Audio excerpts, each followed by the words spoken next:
Menga shu hujjat topshirildi. Moskvaga borgan vaqtimda men sirni ochaman-da. Boya eslasangiz suhbatimizda men aytdim la havla va la quvvata illa billahda ish juda ko'p deb. Boya Makkani imomini juma xutbasini eshitib o'tirdim. Taqdirda har bir narsa biz tasodif deymiz, tasodif emas. Alloh yo'lni ochadi.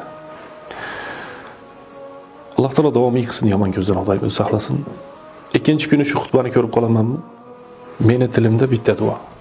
La havla va la quvvata illa billah, la havla va la quvvata illa billah. Ya'ni ey Robbim, sendan o'zga kuch-quvvat yo'q.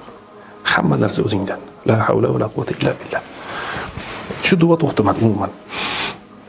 Hujjatni bir kunda tayyor qilishdi, lekin bu hujjat tayyor qilganingiz bilan ular dabro berish kerak, ruxsat berish kerak. Moskvada do'stimiz bor. Dokumentlarni olib bordi. Ikkinchi kuni bizga 300 mingga ruxsat berildi. Qog'ozlarni olib keldi. Kim ruxsat berdi? Sertsa degan fond. Yurak bo'yicha Moskvadagi. Musulmon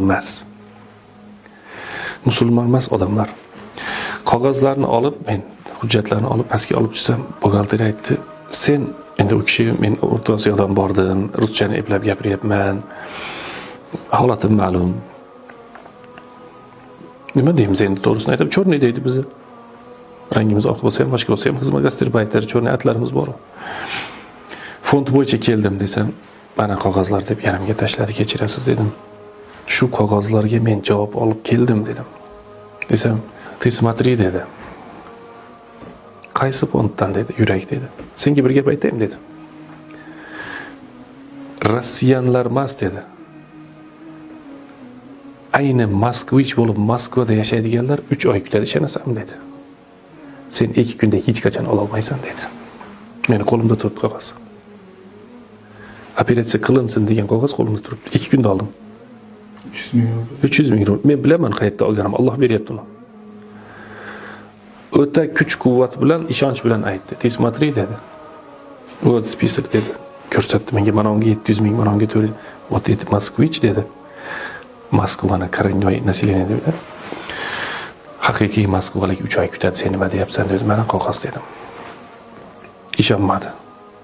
Fondga telefon qilib, "Falonchi, pistonchi haqida sizlar shunday ruxsat berdinglarmi" dedi.